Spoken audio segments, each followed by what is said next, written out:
Welcome to daily fact. आज हम बात करेंगे इंडियन ओशियन के बारे में। इंडियन ओशियन जो है वो प्री और मेंस दोनों के लिए जो है वो काफ़ी इंपॉर्टेंट टॉपिक है। एंड हम डिस्कस करेंगे साथ में कि भारत के लिए इंडियन ओशियन क्यों इंपॉर्टेंट है। अगर आप हमारे साथ नए जुड़े हो तो आप हमारे इनिशिएटिव को सब्सक्राइब कर सकते हैं और साथ में शेयर कर सकते हैं।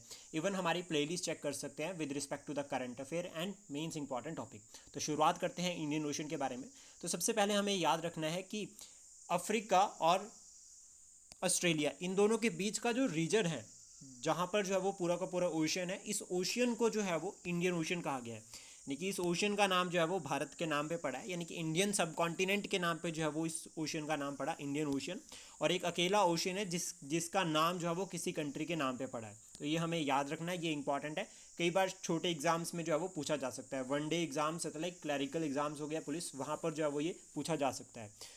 इंपॉर्टेंट पॉइंट्स जो हम डिस्कस करेंगे इसमें, सबसे पहला जोग्राफिकल लोकेशन हमने डिस्कस कर दिया कि वेस्ट साइड पे अगर हम बात करें यहाँ पर तो अफ्रीका है, और ईस्ट में यहाँ पर एशियन नेशंस और ऑस्ट्रेलिया, ये इंपॉर्टेंट रहेगा काफ़ी। देन उसके बाद अगर हम बात करें नॉर्थ में तो इस साइड पे जो वो भारत जो है वो यहाँ पर है, जिसमें अगर हम बात करें कोस्ट लाइन की तो हमारी जो कोस्ट लाइन अप्रॉक्सीमेटली 7500 किलोमीटर की जो है वो कोस्ट लाइन जो है वो भारत शेयर करता है इंडियन ओशियन में। तो इसलिए जो है वो भारत का जो रोल है या भारत के लिए इंडियन ओशियन जो है वो बहुत ज़्यादा इंपॉर्टेंट हो जाता है।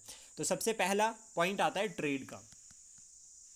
इंडियन ओशियन रीजन, अब देखिए इस तरह से ये रीजन कनेक्ट कर रहा है और हमें पता है कि ये भी ट्रेडिंग जोन है और ये भी ट्रेडिंग जोन है, यानी कि ये मेन ट्रेडिंग एरियाज है जहाँ से जो है वो आपका शिप्स जो है वो क्रॉस करते हैं। तो इंडियन ओशियन से होकर ये क्रॉस करते हैं, तो इसलिए जो है वो ट्रेड पॉइंट ऑफ व्यू से इंडियन ओशियन जो है वो बहुत ज़्यादा इंपॉर्टेंट हो जाता है।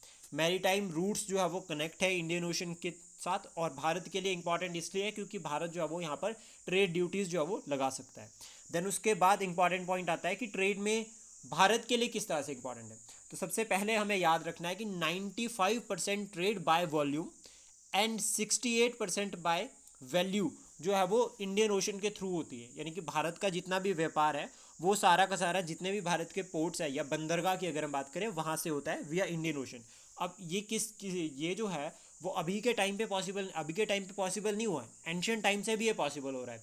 जैसे फॉर एग्जांपल अगर हम बात करें, मानसून की डिस्कवरी हुई थी जब, तो मानसून की डिस्कवरी यानी कि साउथ वेस्ट मानसून जो भारत आते हैं, तो इस तरह से जो है वो हवाएं जो है वो जहाज को जो है वो कोस्ट लाइन की तरफ लेकर आती है। देन उसके बाद मानसून की वापसी होती है, तो फिर ये जहाज जो है वो वापस जाते हैं। तो एक नेचुरल जो है वो कंडीशंस प्रोवाइड की जाती है ट्रेड एंड कॉमर्स के लिए ड्यूरिंग एंशियंट टाइम, और अभी भी मानसून फैक्टर काफ़ी इंपॉर्टेंट रोल जो है वो यहाँ पे प्ले करता है। इवन ब्रिटिशर्स की भी अगर हम बात करें, जो ये लैंड रूट है इसके ऊपर तो उस टाइम पे अरब ट्रेडर्स का कंट्रोल था, मुस्लिम वर्ल्ड का।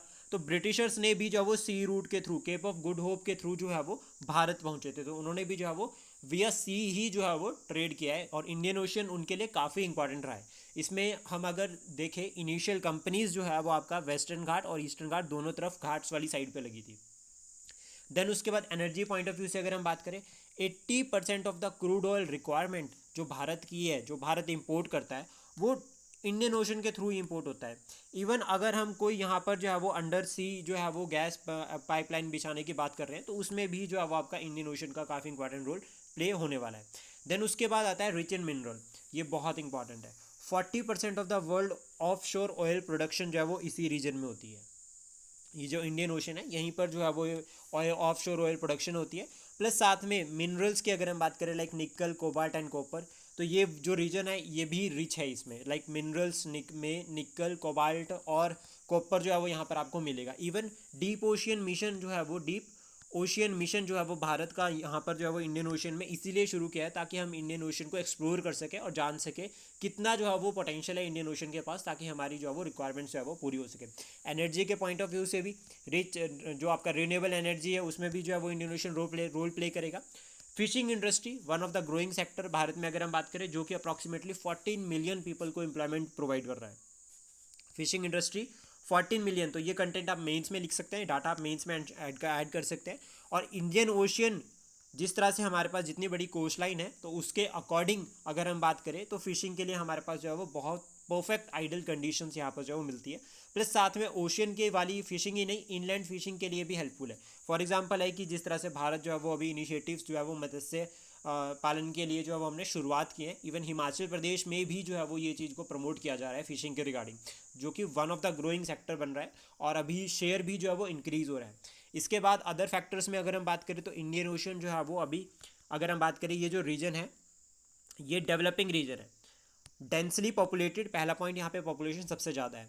सेकंड पॉइंट हमें याद रखना है कि ये डेवलपिंग कंट्रीज़ जो है वो यहाँ पर इंक्लूड हो रही है, जैसा कि एशियन मार्केट। तो एशियन जो नेशंस है 10 एशियन कंट्रीज़, ये जो है वो एक आइडल मार्केट है। तो यहाँ पर जो फॉरेन इन्वेस्टमेंट में जो है वो अगर भारत भी रोल प्ले करता है तो डेवलपमेंट, रीजनल डेवलपमेंट के साथ साथ ग्रोथ को भी यहाँ पर प्रमोट किया जाएगा, और ओवरऑल भारत को जो है वो एक डेवलप्ड कंट्री बनने में जो है वो इंडियन ओशन काफ़ी इंपॉर्टेंट रोल जो है वो यहाँ से प्ले कर सकता है। आई होप ये इन्फॉर्मेशन आपको अच्छी लगी हो। Please support, share and subscribe daily fact. Thank you for today.